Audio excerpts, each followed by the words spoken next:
You're watching a Highwire Media podcast. From altering the nation's outlook on domestic terrorism to influencing anti-technology movements and shifting FBI tactics, the Unabomber's legacy continues to provoke debate and fear. But what specific changes did his actions spur in mail security? How did his infamous manifesto challenge our perceptions of progress and privacy? And how has his dark vision been immortalized in pulp culture? Tonight, we're going to answer these pressing questions. We'll explore how Ted Kaczynski's deliberate and ideologically driven violence turned public attention towards the threats posed by lone wolf perpetrators. We'll examine the sweeping changes in security measures, like the drastic overhaul of mail screening processes and the heightened vigilance against suspicious packages. Join us as we dive into the profound shifts in FBI profiling techniques and the new era of interagency collaboration that emerged in the wake of the Unabomber case. Discover the ongoing debates ignited by Kaczynski's manifesto and its echoes in today's discussions and the role of technology in our lives. As we unpack the legacy of one of America's most notorious criminals, we invite you to reflect on the unsettling questions his story raises about modern society's reliance on technology. What lessons can we learn from this dark chapter in history, and how can we navigate the ethical minefields it has laid before us? Stay with us as we trace the Unabomber's chilling impact on America and consider how his shadow looms over our technological future. This is not just history, it's a warning. Ted Kaczynski's role as a Unabomber fundamentally altered the American perception of domestic terrorism by introducing us to the archetype of the lone wolf terrorist. Prior to Kaczynski, the general understanding and media portrayal of terrorism were predominantly linked to groups with hierarchical structures and clear political motives, such as militias, separatist groups, etc., etc., etc. Kaczynski's case exemplified a new form of threat, a highly educated, solitary individual motivated by a deeply personal and philosophical ideology against modern technology and industrialization. This shift was significant for several reasons. First off, individual capabilities. Kaczynski demonstrated that a single individual could design, build, and deploy bombs with materials that could be relatively easily acquired, highlighting a new level of threat from solitary actors. And next, the ideological motivation. Unlike group-driven terrorism where collective objectives are clear, Kaczynski's motivations were intertwined with complex personal grievances and a unique philosophical outlook, challenging traditional approaches to understanding terrorist psychology.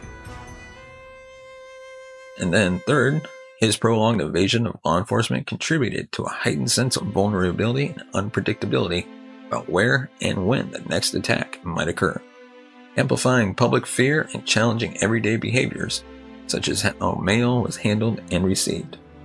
The repercussions of Kaczynski's actions extended into legislative halls and policy-making institutions. In the wake of Kaczynski's capture, there was a push to enhance forensic and investigative capabilities. This included funding for advanced forensic technology such as improved bomb residue analysis and digital forensics, which have become crucial in analyzing devices and tracing the origins of electronic communications associated with solitary terrorists. And then, of course, the FBI and other agencies intensified their focus on developing behavioral profiling techniques. Behavioral analysis units expanded their research into the indicators of potential solitary attackers, leading to refined profiles that could be used to identify risks before they materialized into actions. I'm going to take a quick break from this episode, and I'd like to discuss my sponsor, NordVPN. The service that keeps me confident and secure every time I go online. If you're not familiar, a VPN stands for Virtual Private Network, and NordVPN is one of the best out there for keeping your browsing activity under wraps. Why do I use NordVPN? First, it gives me total online privacy. When you connect to NordVPN servers, all your internet data is encrypted. That means snoopers, advertisers, and even your internet provider can't see your personal info or track your digital footprints. It's like having an invisible cloak for your online life. Second, NordVPN is awesome for unblocking geo-restricted content. Love streaming sports from overseas or catching up on that show that isn't available in your country yet? Just open NordVPN, pick a server from one of their thousands of locations worldwide, and boom, you'll have access to content you couldn't see before. Plus, with speeds faster than ever, you can stream in high definition without those pesky buffering interruptions. Now let's talk simplicity. NordVPN's app is super user-friendly. Whether you're on a phone, laptop, or tablet, you can connect with just one click. And if you ever get stuck, their customer support is there 24/7. Another big highlight, NordVPN has a no-logs policy, which means that they never track or store your data. Your digital world stays yours alone. Lastly, if you travel often like me, NordVPN really comes in handy. Whether you're on public Wi-Fi at airports, hotels, or coffee shops, your data is always at risk. But with NordVPN, you can safeguard your connection and keep hackers at bay. No more worrying about whether your coffee shop Wi-Fi is safe. So if you're serious about protecting your privacy, accessing global content, and just having peace of mind online, NordVPN is the way to go. Give it a try, and I promise you'll wonder why you waited so long. Hit the link in the description to learn more and grab a special deal. Stay safe out there and happy browsing with NordVPN. Now let's get back to the rest of our episode. The difficulty in tracking a terrorist who did not communicate or operate with a network led to legislative changes aimed at expanding surveillance capabilities. This included not only the controversial aspects of the Patriot Act, but also adjustments to postal laws and regulations concerning the tracking and handling of potentially dangerous materials. Recognizing that law enforcement alone could not manage the broad spectrum of potential threats, there was an increase in community policing efforts where local police forces were encouraged to build relationships within communities to help gather intelligence on potential lone actors who might be radicalizing in isolation. National campaigns were launched to educate the public about the signs of potential terrorist activities and the importance of reporting suspicious behavior. These campaigns often focus on the specifics of recognizing unusual purchases or modifications in behavior that might indicate bomb making or other preparatory actions for a terrorist attack. The media also played a crucial role in shaping the public's understanding of lone wolf terrorism.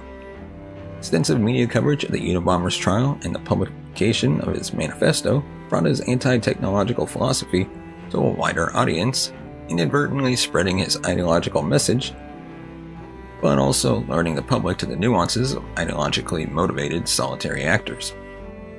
Post-capture, numerous documentaries and analytical pieces have explored the psychological and sociological dimensions of Kaczynski's life and actions, helping the public and policymakers better understand the complexities of lone wolf terrorism. The long-term impact of Ted Kaczynski on the perception of domestic terrorism in the United States is profound. His campaign and subsequent capture have reshaped not only law enforcement tactics and public policies, but also the cultural narrative around security, privacy, and technological skepticism.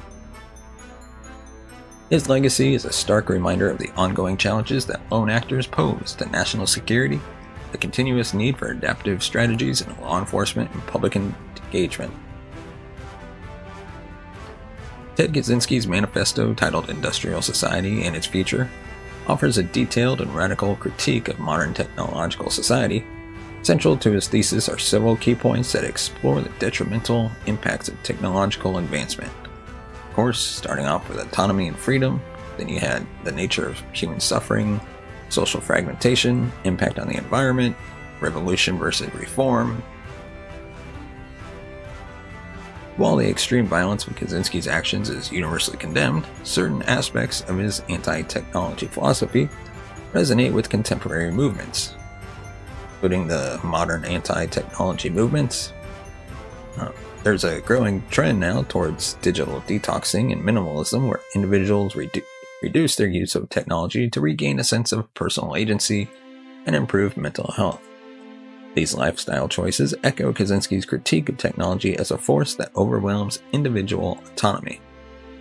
Environmental activists often share Kaczynski's concerns about technology's impact on the natural world. Though their methods are peaceful and constructive, they address the same issues of environmental degradation and advocate for sustainable practices that challenge the current technological paradigm.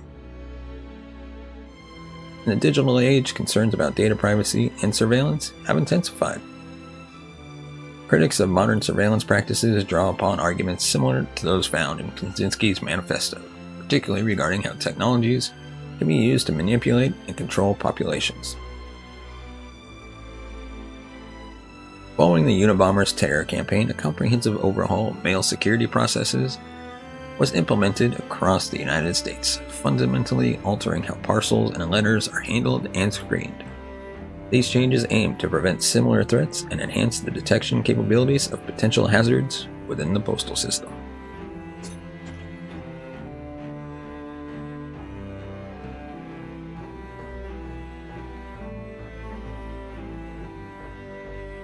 One of the significant advancements was the introduction of more sophisticated scanning and detection equipment. This technology included X-ray machines capable of detecting metallic and non-metallic objects within packages, chemical sniffers to identify explosive materials, and advanced imaging technology to provide detailed views of a package's contents without opening it. Alongside technological upgrades, procedural changes were widely adopted to tighten security. These include rigorous training programs for postal workers, focusing on the identification of suspicious packages based on a set of established criteria such as irregular shapes, strange odors, or excessive postage. Handling protocols were also revised to ensure that any suspicious packages are isolated, reported, and handled by bomb disposal experts. The impact of Kaczynski's bombings extended beyond the postal system, leading to increased security measures across various public spaces and transportation hubs. Airports, train stations, and bus terminals saw enhanced security protocols, including more thorough baggage checks and the deployment of additional surveillance cameras. Behavioral detection officers were introduced at many airports, trained to spot signs of nervousness or discomfort that might indicate suspicious intentions. Security measures in public spaces, such as government buildings, museums, sport arenas, were also amplified. This involved the installation of more comprehensive surveillance systems, increased patrols by security personnel, public awareness campaigns educating citizens on how to recognize and report suspicious behavior. Awareness programs became a staple in community and workplace settings, teaching individuals how to notice and react responsibly to suspicious activities. These programs were designed to empower civilians to act as a first line of defense against potential threats, promoting a culture of vigilance and preparedness. The approach to securing large public events transformed, with event organizers and local authorities implementing stricter access controls, including bag checks, metal detectors, and entry screenings. Coordination with local law enforcement became standard practice to ensure rapid response capabilities in the event of an incident. The Unabomber case proved pivotal in the evolution of criminal profiling techniques within the FBI. Before Kaczynski's capture, profiling was primarily based on less systematic, more intuitive methods derived from the investigator's experience. The challenge of identifying Kaczynski, who operated with exceptional secrecy and sophistication, catalyzed significant advancements in the field. The FBI's BAU refined and systematized their approach to profiling, using the Unabomber case as a benchmark for understanding the psychological and behavioral characteristics of elusive solo offenders. They began to integrate more psychological science into profiling, considering factors like personality traits, psychopathologies, and personal histories to build more comprehensive offender profiles. One of the critical breakthroughs in the Unabomber case was the use of forensic linguistics. By analyzing the language and phrasing of Kaczynski's manifesto and comparing it with other writings, investigators were able to link him to the documents conclusively. Post-Unabomber, linguistic analysts have become a standard tool in criminal profiling, especially for cases involving communicated threats or manifestos. Profilers began to use data more effectively to predict future actions of potential criminals. By understanding the patterns in Kaczynski's behaviors and choice of targets, profilers improved their ability to anticipate both who might be at risk and what form the threat might take. This approach has since been applied to a range of criminal activities beyond terrorism, including serial crimes and mass shootings. Ted Kaczynski, also known as the Unabomber, has been a subject of fascination in popular media, portrayed through various films, documentaries, and television series. These portrayals have played a significant role in shaping public perception of his personality, motives, and the nature of his crimes. Documentaries such as The Unabomber, in his own words, Manhunt Unabomber, offering an in-depth look at Kaczynski's life and the extensive manhunt that led to his capture. These films typically strive to provide a balanced view, presenting detailed accounts of his upbringing, academic excellence, and later withdrawal from society alongside his bombing campaign. They dive into his manifesto, dissecting his anti-technology philosophy to give viewers insight into his motives. In dramatic adaptations, Kaczynski is often depicted with a focus on his brilliant yet troubled mind. These portrayals tend to dramatize his interactions, the Count Mouse game with the FBI, and his eventual downfall, among aiming to captivate and entertain audiences while providing a psychological exploration of his character. Through these media representations, the public gains a multifaceted view of Kaczynski. While documentaries might emphasize the complexity of his ideas and the ethical questions they raise, dramas often highlight the human drama and tragedy of his story. This dual representation helps shape a broader understanding of how a highly intelligent individual can turn to such a dark path. Ted Kaczynski's manifesto, though born from a mind that chose violence to communicate, undeniably taps into ongoing anxieties about the role of technology in modern life. The relevance of his critique is especially poignant today as society grapples with issues that were merely emerging trends at the time of this writing, including data privacy, AI ethics, automation and employment. And while it is crucial to unequivocally condemn Kaczynski's violent methods, his actions and writings do prompt important social reflections. They challenge modern society to consider the implications of unchecked technological growth and to debate how to integrate technology in ways that enhance rather than diminish human life.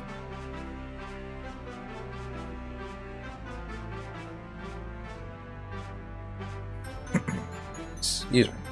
As society continues to advance technologically, it must also grapple with the ethical considerations these advancements entail, ensuring that technology serves to enhance human welfare without infringing on rights or dignity. We got to understand the ethics in technological development, transparency and accountability, inclusive decision making, and of course, balancing innovation with precaution. And with that, that is our final episode of the Unabomber Chronicles. Let me know your thoughts on the Unabomber in the comments section below. What did you think about this season? Should I do another one? And let me know what case you want me to dive into and expand on for each episode. It could be a case, it could be a serial killer, it could be a missing person, anything. Let me know in the comments section below. Of course, if you like our content, give us a thumbs up. Hit that subscribe button down below. Hit the bell notification button to be notified of future videos. And of course, if you want to support the channel, you can buy us a coffee at buymeacoffee.com/TCNS. As always, your support helps the channel grow, and it goes right back into the channel. And with that, thank you so much for watching and listening. We'll see you next time.